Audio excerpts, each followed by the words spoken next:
August மாதம் 20ஆம் தேதி தாயாம் திரு அவை புனித பெர்னார்டின் திருவிழாவை சிறப்பிக்கிறது. இதோ இவருடைய பரிந்துரை வழியாக பல மக்கள் ஆசீர்வதிக்கப்பட்டார்கள். குறிப்பாக மரியன்னைக்கு பலவிதமான பக்தி முயற்சிகளை திரு அவையிலே உண்டாக்கி அதன் மூலமாக பல ஆசீர்வாதங்களை பெற்றுக்கொள்ள உதவி செய்தவர்.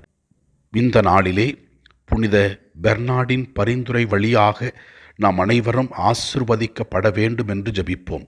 இறைவா, இதோ இவருடைய பரிந்துரை வழியாக எங்கள் குடும்பத்தில் இருக்கிற கவலைகள், துன்பங்கள், நோய்கள், பிணிகள் எல்லாவற்றையும் நீக்கியருளும். குறிப்பாக மரியன்னை கானாவூர் திருமணத்திலே பரிந்து பேசியது போல இப்போதும் எங்களுக்காக புனித பெர்னார்டின் பரிந்துரையால் அவர் பரிந்து பேசி எங்களுக்கு அற்புதங்களையும் அதிசயங்களையும் செய்ய துணை புரிய வேண்டும் என்று ஜெபிக்கிறோம். புனித பெர்னார்டே, எங்களுக்காக வேண்டிக் கொள்ளும்.